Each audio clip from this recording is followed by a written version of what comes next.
Jake Morrison woke up screaming again. His body was covered in cold sweat as he sat up in his small bed aboard the USS Liberty. The ship was quiet around him, but his heart was beating so fast it hurt. He put his head in his hands and tried to slow his breathing. The nightmare was always the same. He was back on New Canberra, watching the Korthok ships rain fire from the sky. He could smell the burning buildings and hear the screams of civilians running for the evacuation ships. And he could see Amy Rodriguez, his squad leader, standing between the enemy and a group of children who could not run fast enough. Jake rubbed his face hard, trying to push the images away. It had been 15 years since the war ended. 15 years since he watched Amy die saving those kids. But every night he lived it again. A soft knock came at his door. Jake knew who it was before she spoke. "Jake, are you okay?" Elena Vasquez asked through the metal door. Her voice was gentle but tired. She'd been dealing with his nightmares for months now. "I'm fine," Jake lied. He stood up and walked to the small window in his room. Outside, he could see the stars moving slowly past as the Liberty traveled through space toward the Galactic Council station. Alina opened the door anyway. She was a doctor, but more than that, she had been his friend for a long time. Be more than a friend once before the war changed everything. "You were screaming again," she said, stepping into the room. She was wearing her medical uniform, which meant she had been working late in the ship's medical bay. Jake did not turn around. "Sorry I woke you up. You didn't wake me up." "I was already awake." Alina moved to stand next to him at the window. "The same dream?" Jake nodded. He could see her reflection in the glass, looking at him with worried eyes. Alina was one of the few people who knew what really happened during the war. She knew about the things that were classified, the things that made his nightmares so much. "Worse than just bad memories? The council meeting is tomorrow," Alina said. "Are you ready?" Jake almost laughed, but it came out as a bitter sound. "Am I ready to sit in a room full of aliens who think humans are useful pets? Am I ready to listen to them talk about peace while they ignore the real threats out there? Sure, I'm ready." Alina touched his arm. "Jake, the war is over. We won. Humanity proved itself to the galaxy. You helped make that happen? Did we win?" Jake asked, finally turning to look at her. "Or did we just survive long enough for the real enemy to show up?" Lena frowned. She knew Jake believed there were threats the council did not know about, but she also knew his trauma sometimes made him see danger where there was none. The Korthok are gone. Their empire is broken. The galaxy is at peace. Jake shook his head. The Korthok weren't the enemy, Alina. They were running from something. Something that scared them so much they started a war with half the galaxy. Just to get ships and weapons to fight it, Jake. "I know you think I'm crazy," Jake said. "Hell, maybe I am. But I know what I saw in that command ship. I know what that dying Korthok told me before the brass made me sign those papers promising never to talk about it." Alina was quiet for a moment. She had read Jake's classified files, the ones that described his final mission during the war. She knew he had found something on the Korthok flagship, but the details were blocked out even from her security clearance. "Even if you're right," she said finally, "what can you do about it? The council won't listen to warnings about threats they can't see. They barely listen to humans at all." Jake turned back to the window. In the distance, he could see the lights of other ships in their convoy. Diplomatic vessels from a dozen different species, all heading to the council station for the annual peace summit. They thought they were safe now. They thought the galaxy's biggest problems were trade disputes and border disagreements. "I have to try," Jake said. "If I don't, and something happens, ... He did not finish the sentence. Lena knew what he meant. Jake carried the weight of everyone who might die if he was right, and did nothing. It was the same weight that had crushed so many soldiers after the war ended. "You can't save everyone, Jake," Alina said softly. "You saved enough people during the war. You don't owe the galaxy anything more." Out. Jake smiled sadly. "Try telling that to Amy. Try telling that to all the others who didn't make it home." Alina wanted to argue, but she knew it would not help. Jake's survivor guilt was mixed up with his warrior instincts and his classified knowledge in ways that made it almost impossible to treat. He needed to feel useful, needed to feel like his trauma had a purpose. "Get some sleep," she said instead. "Tomorrow is going to be a long day." After Elena left, Jake lay back down on his bed, but he did not try to sleep. Instead, he stared at the ceiling and thought about the message that had brought him on this trip. Ambassador Linda Harper had requested him specifically as a military advisor for the council meetings. She said they needed someone who understood how humans fight, someone who could explain human tactics to the alien diplomats. But Jake knew the real reason he was here. Strange reports had been coming in from the Outer Rim colonies.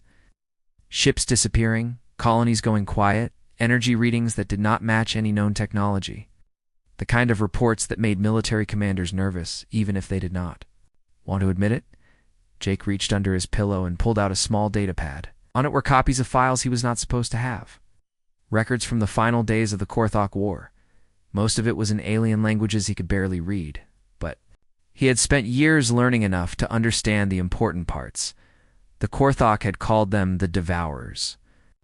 Ancient things that existed somewhere between normal space and whatever lay beyond it. They did not just destroy civilizations according to the files. They consumed them completely, erasing them from reality as if they had never existed at all. The HFY had fought them once, long ago, and barely survived. When the Devourers went dormant, the HFY spent generations preparing for their return. All their technology, all their military doctrine, everything was designed around fighting an enemy that could attack not just your body or your ships, but your very existence. That was why they had been so desperate in the war with humanity.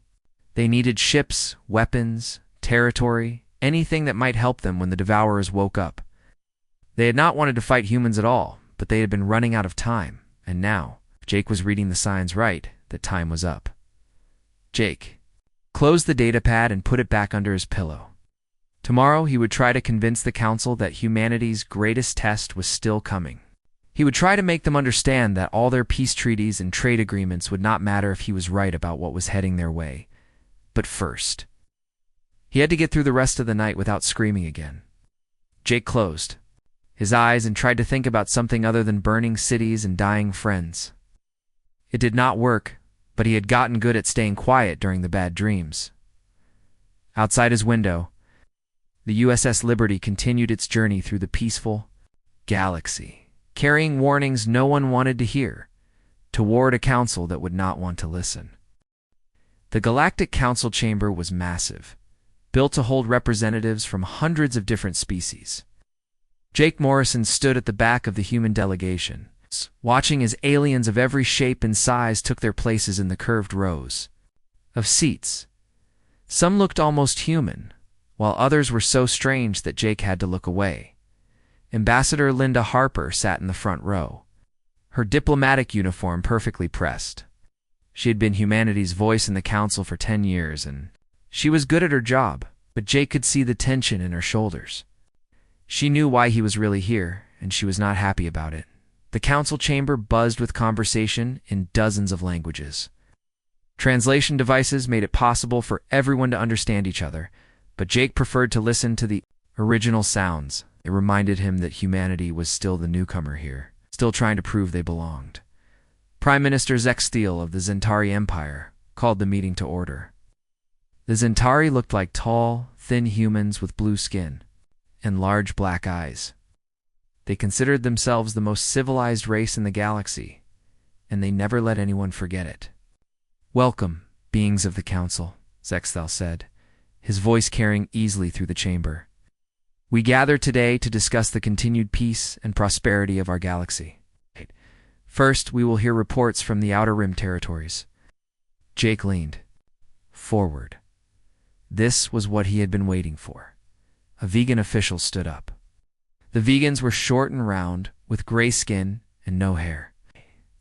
They were known for being careful and thorough in everything they did. "We have received disturbing reports from several colonies in the Outer Arm," the official said. 3 human settlements and 2 Zantari outposts have stopped responding to communications. Murmurs ran through the chamber. Lost colonies were not unheard of, but 5 at once was unusual. "Perhaps their communication equipment has failed," suggested Chancellor Morden of the Vegan Republic. He was an old politician who preferred simple explanations to complex ones. Jake stood up before he could stop himself. With respect, Chancellor, I've seen the energy readings from those sectors. This isn't equipment failure. The chamber fell. Silent. Every eye turned to look at the human standing in the back. Jake felt his heart racing, but he forced himself to continue. I request permission to address the council, Jake said. Ambassador Harper turned around and gave him a sharp look. This was not part of the plan they had discussed. Zextel's large eyes studied Jake with obvious distaste. You are the human military advisor, are you not? Commander Morrison? Yes, sir. It's very well. The council recognizes Commander Morrison. Jake walked down the aisle between the seats, feeling hundreds of alien eyes watching him. When he reached the speaking platform, he turned to face the assembled delegates. 15 years ago, I fought in the human Korthok War, Jake began. I was part of the team that boarded the Korthok flagship during the final battle. We found there was classified by human command, but given the current situation, I believe the council needs to know. Ambassador Harper stood up. Commander Morrison, perhaps we should discuss this in private first. No, Jake said firmly. The galaxy is in danger, and pretending otherwise won't make it go away. He activated his personal datapad and connected it to the chamber's display system. Images appeared on the screens around the room, showing symbols and text in the flowing script of the Korthok language. These are records from the Korthok command ship. They tell a story that changes everything we thought we knew about the war. Pressed another button, and the display changed to show a map of the galaxy with strange markings at its edges. The Korthok weren't trying to conquer the galaxy, Jake continued. They were trying to prepare it for something much worse. They called them the Devourers, ancient beings that exist partially outside our reality. The Korthok had fought them before, thousands of years ago, and barely survived. The chamber erupted in noise as delegates began talking all at once. Some laughed, others shouted questions, and a few simply stared at the display in shock. Zextel pounded his gavel for order. Commander Morrison, these are serious accusations. Do you have proof that these DEVOURERS actually exist? Jake felt sweat running down his back. He had known this moment would come, when he would have to convince skeptical aliens of something. That sounded impossible. I was there when we interrogated the dying Korthok commander, Jake said. He told us that the Devourers consume entire civilizations. It's not just destroying them, but erasing them from existence completely. He said they were beginning to stir again, and that was why the Korthok had become so desperate for ships and weapons. Chancellor Morden stood up, his round face showing polite disbelief. Commander, with respect, you are asking us to believe in monsters from ancient legends. The Korthok were known to be superstitious. Perhaps their commander was simply trying to frighten you, then explain the energy readings, Jake shot back. Explain why entire colonies are disappearing without sending distress signals. Explain why the pattern matches exactly what the Korthok records said would happen when the Devourers returned. Dr. Yithka, of the Aquarian Collective, raised a tentacle. The Aquarians were one of the oldest species in the galaxy, and their opinion carried weight. Even if we accept your theory, Commander, what would you have us do? Fight an enemy we cannot see against weapons we do not understand? Jake felt his frustration building. These beings had never faced anything like what was coming. They thought war was something that happened between civilized species with rules and honor. They had no idea what it meant to fight for survival against something that wanted to erase you from existence.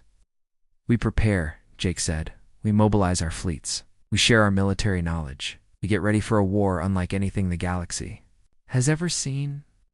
Ridiculous, snorted General Kekstar of the Zentari military. You ask us to panic over ghost stories and censor shadows?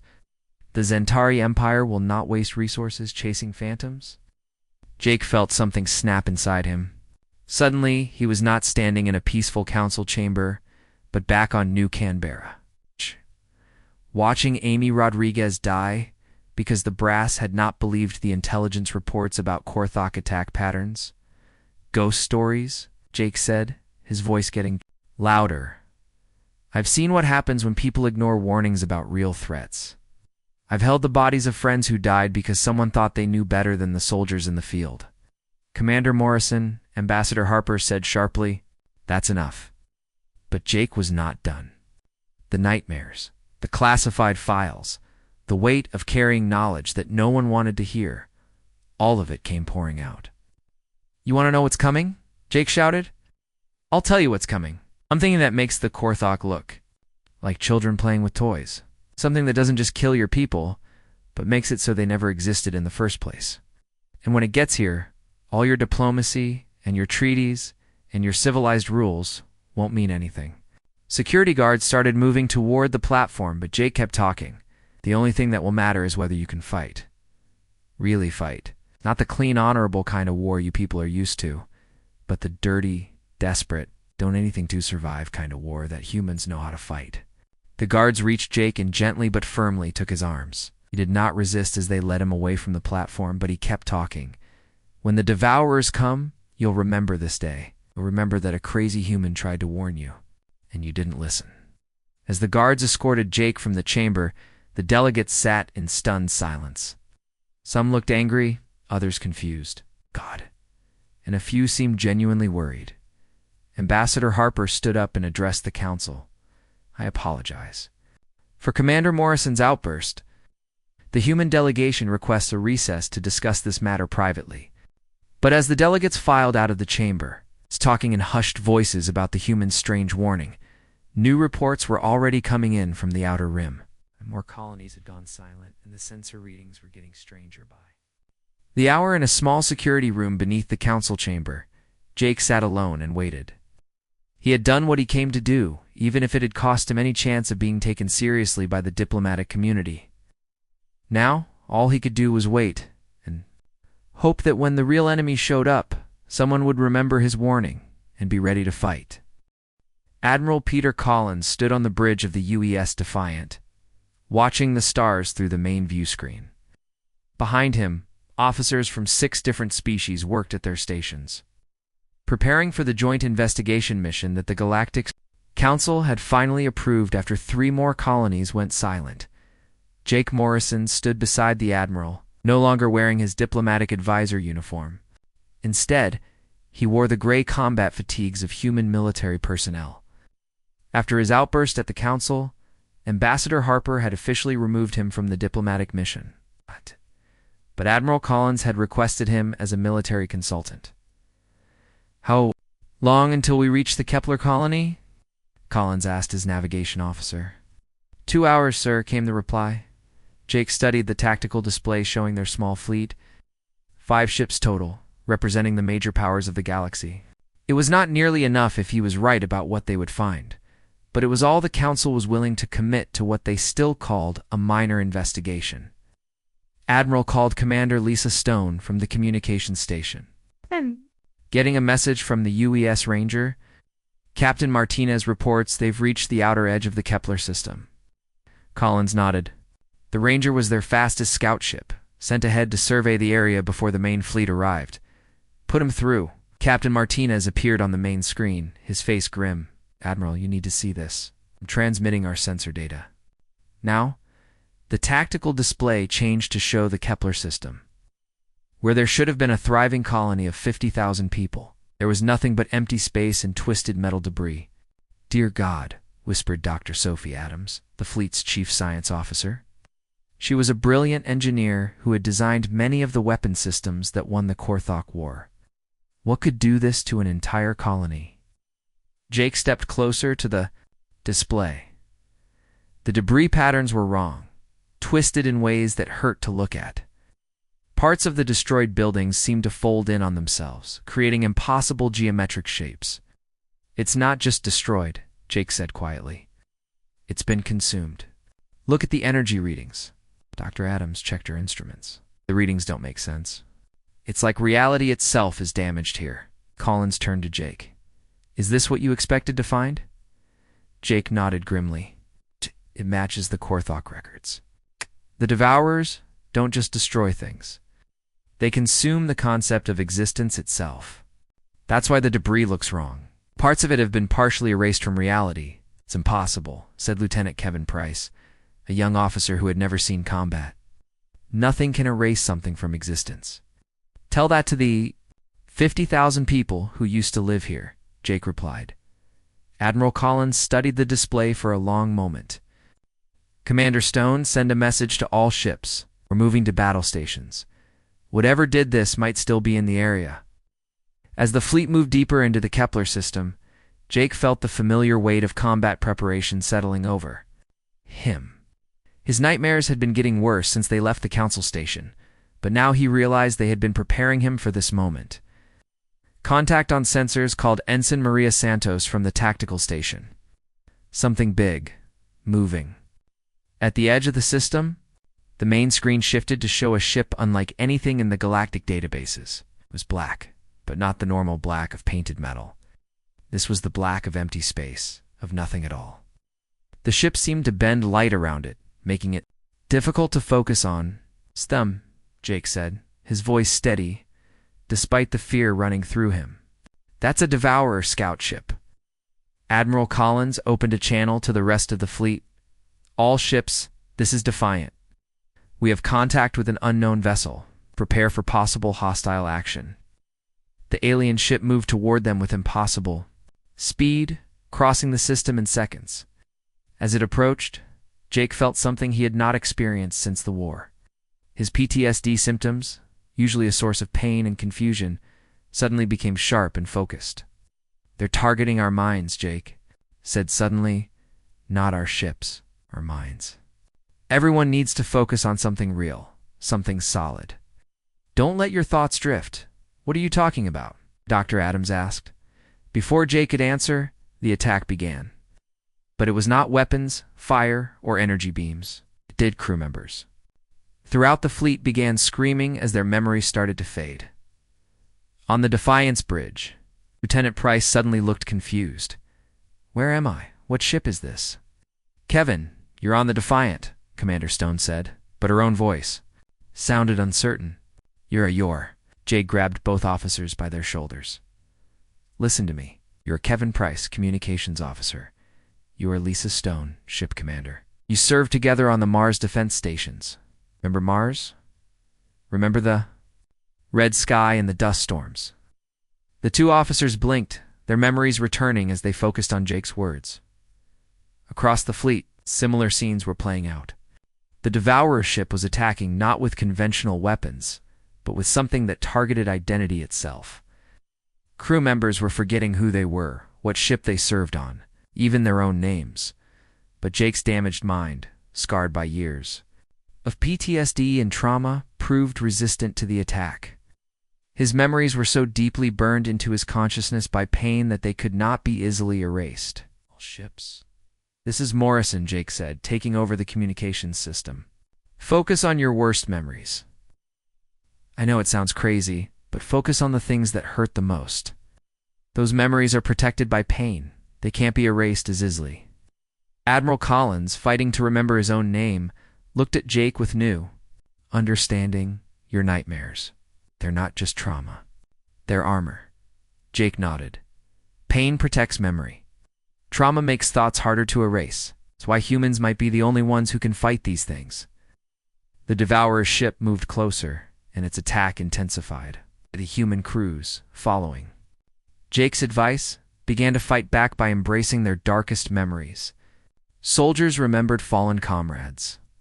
Engineers remembered failed projects that had cost lives. Everyone held tight to their pain because it was the only thing keeping them real. "Weapon systems are responding," reported Sergeant Carlos Mendez. From the tactical station, he was a veteran of the Korthok War who had served with Jake during the final battle. "But our weapons aren't having any effect on their ship." Jake studied the enemy vessel, trying to remember everything from the Korthok files. "We need to make it solid first. The ship exists partially outside our reality. We have to force it to become fully real before we can hurt it." "How do we do that?" Collins asked. Jake's mind raced through possibilities, his trauma-enhanced focus, allowing him to see connections that others missed.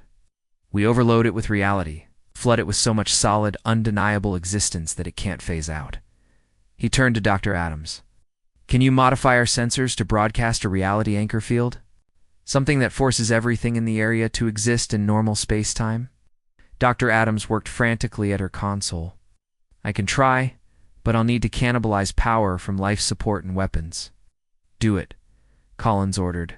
As Dr. Adams worked, the Devourer ship launched another attack. This time, crew members began to flicker in and out of existence. Jake watched in horror as Ensign Santos started to fade away, her outline becoming transparent. "Maria, stay with us," Jake shouted. "Remember your first day at the academy? Remember why you joined the fleet?" Santos solidified, her memories anchoring. "Her 2 reality. Field is ready," Dr. Adams announced. "Activating now." A wave of energy spread out from the Defiant, washing over the Devourer ship. For the first time, the alien vessel became fully visible. Its impossible black hull solidifying into something that could be targeted. "All ships, fire everything," Collins ordered. The combined firepower of 5 ships struck the Devourer vessel. Energy beams and missiles tore into its hull, causing explosions that looked normal for the first time. The alien ship tried to phase out of reality again, but the anchor field held it in place. Damaged and unable to escape, it began to retreat toward the edge of the system. "Let it go," Jake said, when Collins prepared to pursue. "We've learned what we needed to know. It can hurt them, but only if we force them to fight on our terms." As the Devourer ship disappeared into the void between stars, Jake stood on the bridge surrounded by crew members who were slowly recovering their sense of self. They looked at him with new respect, understanding finally that his trauma was not a weakness but a weapon. "Send a message to the Council," Collins ordered.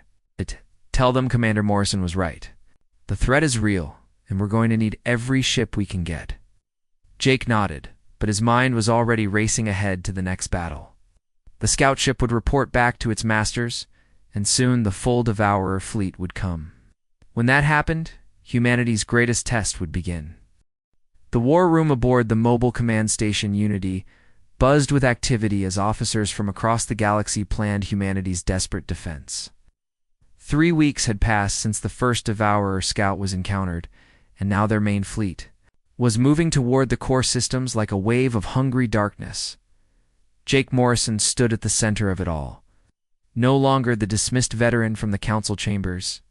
Now, he wore the insignia of a fleet commander, placed in charge of all human military forces by direct order of Earth Command.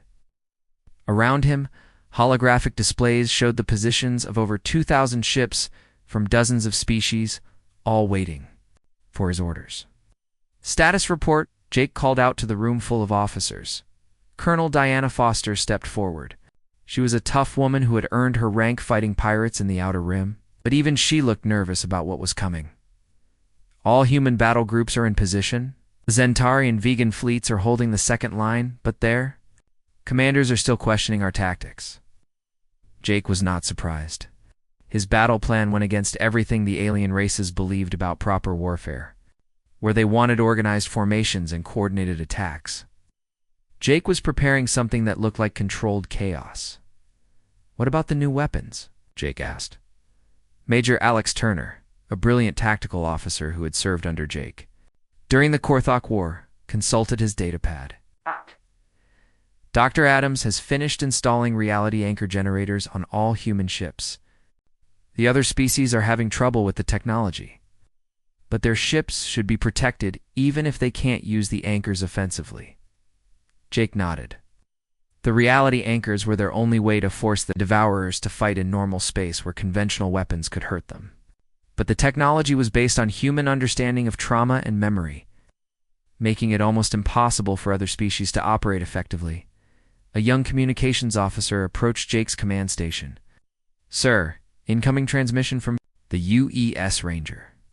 Captain Stone reports, the enemy fleet has entered the outer system." "Put it on the main screen," Jake ordered. The display changed to show Captain Lisa Stone's worried face. Behind her, the Ranger's bridge crew worked frantically at their stations. "Commander Morrison, you need to see this. The Devourer fleet is massive, at least 500 ships, and they're not like the scout we fought before." The view shifted.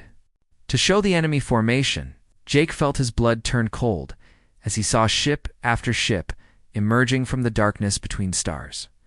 These were not the relatively small scout vessels they had encountered. These were massive warships, each one the size of a space station, their black hulls seeming to absorb light itself. "How long until they reach the defense line?" Jake asked. 6 hours, Stone replied. "Sir, our sensors are having trouble getting accurate readings. It's like the ships are only partially here." Jake turned to the assembled officers. "This is it. Send the signal to all ships." Battle positions. Throughout the Unity's command center, officers began relaying orders to the massive fleet. Watch the tactical displays as thousands of ships moved into the formation he had designed. A pattern that would have looked insane to any traditional military commander. Instead of neat lines and organized squadrons, the human ships spread out in what appeared to be random clusters. Each group was positioned to support the others, but in ways that seemed to follow no logical pattern. It was the kind of formation that could only work if every commander was willing to think like Jake did, to embrace the chaos and uncertainty. That came with fighting an impossible enemy. Captain Nicole Barnes approached Jake's station. She was one of the few officers who truly understood his tactical theories, having studied under him at the War College. "Sir, the alien fleet commanders are requesting clarification on the battle plan. Admiral Zexkal of the Zentari wants to know why we're not maintaining proper formation discipline." Jake almost smiled. "Tell the Admiral that proper formation discipline will get his people erased from existence. Our formations work because they're unpredictable. The Devourers attack patterns of thought and behavior. If we think in straight lines, they can follow those lines right into our minds. And if they refuse to follow our plan, then they'll learn why humans are the only species that can fight these things," Jake said grimly. As the hours passed, more reports came in from the advancing Devourer fleet. They moved unlike any ships the galaxy had ever seen, sometimes appearing in multiple locations at once, sometimes seeming to travel backward through time. Normal military tactics were useless against an enemy that existed in multiple dimensions. Simultaneously, Jake found himself thinking about Amy Rodriguez and all the other soldiers who had died during the Korthok War. He had spent 15 years wondering if their sacrifice had meant anything. Now he knew it had been preparing him for this moment, when humanity would have to stand between the galaxy and complete annihilation. "Enemy contact in 30 minutes, announced Lieutenant Kevin Price from the sensor station. The young officer had proven himself during the scout encounter. Learning to use his fear as a weapon against the mind attacks, Jake opened a channel to the entire fleet. "All ships, this is Morrison. In a few minutes, we're going to face an enemy that wants to erase us from existence. They'll attack your minds before they attack your ships.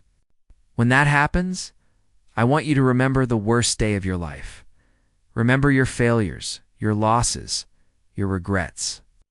Hold on to that pain because it's the only thing that will keep you real." He paused, thinking about how strange his words would sound to the alien crews listening. I know it sounds crazy. But pain is memory, and memory is identity, and identity is existence. The Devourers can't erase what's been burned into you by trauma. The channel closed and Jake turned to his human officers. These were men and women who had served with him through multiple wars, who understood what it meant to carry scars that never healed. "Ready?" he asked. Colonel Foster smiled grimly. "We've been ready for 15 years, sir." The first wave of Devourer ships materialized at the edge of the defense perimeter.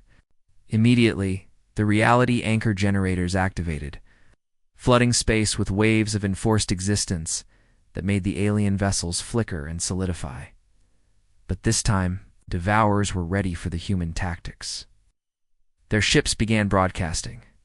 A new kind of attack, one that targeted not just individual minds, but the concept of organized resistance itself. Across the fleet, crews began to forget why they were fighting.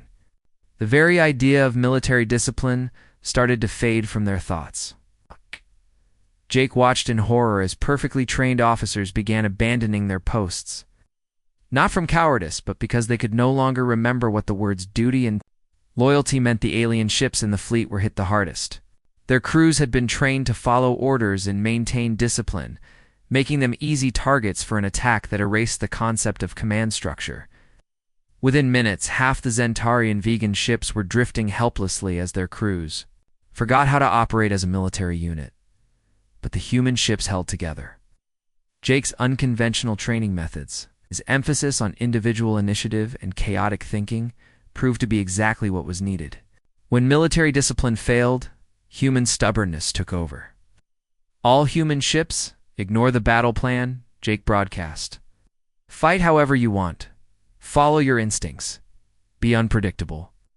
What followed was unlike any battle in galactic history.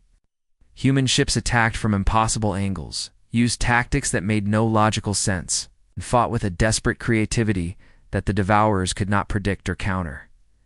Captain Ryan Kelly led a squadron of destroyers in a kamikaze run that should have been suicide but somehow worked because the Devourers could not understand why anyone would deliberately fly into certain death. Major Turner coordinated missile strikes that followed no pattern except the random firing of traumatized minds that refused to think logically. The battle raged for hours, with ships appearing and disappearing as reality itself became a weapon. Jake coordinated the chaos from the Unity, his trauma-enhanced mind able to see patterns in the madness that others missed. As the sun set on the battle, the Devourer fleet began to retreat. They had expected organized resistance that they could systematically dismantle. Instead, they had encountered something they had never faced before, an enemy that fought with controlled insanity, that turned their own psychological damage into weapons, sir, Captain Barnes reported. Enemy fleet is withdrawing to the outer system. We've won. Jake nodded, but he felt no satisfaction. This was just the first wave. They'll be back, and next time they'll know what to expect. He looked around at his exhausted officers, all of them carrying new scars from fighting an enemy that attacked their very souls. Send a message to Earth Command. Tell them we need every traumatized veteran we can find. We're going to need an army of broken minds to save the galaxy. 5 years had passed since the Battle of the Core Systems, and the galaxy was a different place. The Devourer threat had been contained. Their remaining forces driven back to the dark spaces between realities where they could no longer reach inhabited worlds. But the cost of victory had been higher than anyone could have imagined.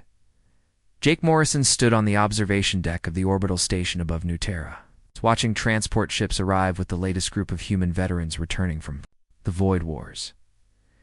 Each ship carried men and women who had fought battles that could not be described in normal language, against enemies that existed only partially in reality. The war had changed them all. Jake could see it in their faces as they disembarked, the same hollow look he had carried for so many years after the Korthok conflict. They had saved the galaxy, but at the cost of their own peace of mind.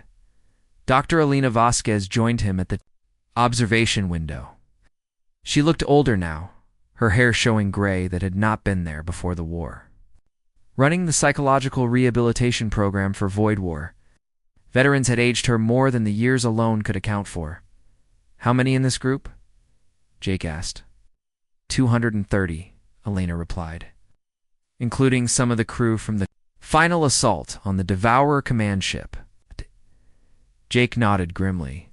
The final battle had been the worst of all, requiring human crews to follow the retreating Devourers into spaces that barely qualified as real. Many of the soldiers who came back from that mission could no longer tell the difference between memory and reality, between nightmares and waking life. Any word from the council? Alina asked. The formal ceremonies are next week, Jake said. They want to give medals to the human commanders, make speeches about our bravery and sacrifice. Alina heard the bitterness in his voice. You don't sound excited about being called a galactic hero. Jake turned away from the window. Heroes don't wake up screaming every night. Heroes don't see dead friends in their peripheral vision. Heroes don't need pills to sleep and therapy to function. They walk together through the station's corridors, past medical facilities designed specifically for treating trauma that had no name in any language. The halls were filled with humans who had paid the price for being the galaxy's perfect. Warriors against an impossible enemy. In the main treatment center, Jake saw familiar faces. Captain Lisa Stone sat in a group therapy session talking about the nightmares that came from commanding a ship that had briefly stopped existing during the reality storms of the final battle. Major Alex Turner worked with Dr. Adams on new technology, both of them trying to stay busy enough to avoid thinking about what they had seen in the spaces between dimensions. "The irony is perfect," Jake said to Alina as they watched the veterans. "We saved the galaxy because we were broken. Our trauma made us the perfect weapons against the Devourers. And now that we've won, we're still broken, but no one knows what to do with us." Alina touched his arm. "We're learning. The treatment programs are getting better. People are healing. Some are," Jake agreed. "But others, He gestured toward a section of the medical wing where the worst cases were kept. Veterans who had fought too deep into Devourer space, who had been exposed to reality distortions that left them unable to distinguish between what was real and what was not. They passed the children's wing, where young humans were being trained, in what the military now called cognitive resilience. These children were being prepared for a galaxy where humanity's role as protectors was now officially recognized. They learned to embrace fear and uncertainty, to think in patterns that could not be easily predicted or controlled. Lieutenant Kevin Price approached them in the corridor. He wore the uniform of an instructor now, teaching new recruits how to fight battles that existed primarily in their own minds. The young officer, who had once been confused by Jake's unconventional methods, now understood them better than most. Price said, saluting Jake. "The new training group is ready for your inspection." Jake followed Price to the training facility, where 24 young soldiers practiced techniques that would have seemed like madness to earlier generations. They learned to use controlled hallucinations as weapons, to fight while deliberately triggering their own trauma responses. To turn psychological damage into tactical advantages, Sergeant Maria Santos led one of the training exercises. She had lost an arm during the Void Wars, but refused to retire, instead becoming one of the most effective instructors in the program. Under her guidance, the recruits practiced maintaining coherent thought, while reality itself was being attacked. Santos called out to her students, "Pain is anchor. Trauma is armor. When the enemy tries to erase your memories, you hold on to the ones that hurt the most." Jake watched the training with mixed feelings. These young people were learning skills that no human should ever need, preparing for wars that should never have to be fought. But he also knew that somewhere in the dark spaces beyond the galaxy, other threats waited. The Devourers had been only the first after the inspection. Jake found himself in his old quarters, the same room where he had awakened from nightmares all those years ago. The space was different now, filled with commendations and awards from grateful alien governments. But the bed was the same, and so were the dreams that came with it. Alina found him there an hour later, sitting on the edge of the bed and staring at a photograph.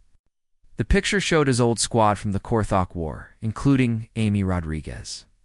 She was smiling in the photo, unaware that she would die protecting evacuating civilians just weeks after it was taken. "Do you ever wonder if it was worth it?" Jake asked without looking up from the photograph. Alina sat beside him. "Which part? Saving the galaxy? Becoming the protectors of countless civilizations? Proving that human strength comes from surviving the worst things imaginable?" "All of it," Jake said. "Amy died 15 years ago, and I've been carrying that weight ever since. It nearly destroyed me. But it also made me into exactly what the galaxy needed when the real threat arrived. Was her death worth all the lives we saved?" Lena was quiet. "For a long moment, I don't think that's the right question." "What is the right question?" "What would Amy think of what you did with the pain her death caused you?" Jake looked at the photograph again, remembering his squad leader's determination. "To protect innocent people, no matter the cost." "She'd probably say I took too long to figure out how to use it properly." Alina smiled. "She'd be proud of you. And of all the people you've saved by learning to carry that darkness." The next week, Jake stood before the assembled Galactic Council. As they presented him with the highest honors their civilization could bestow, representatives from hundreds of species praised his courage and leadership, calling him the savior of the galaxy.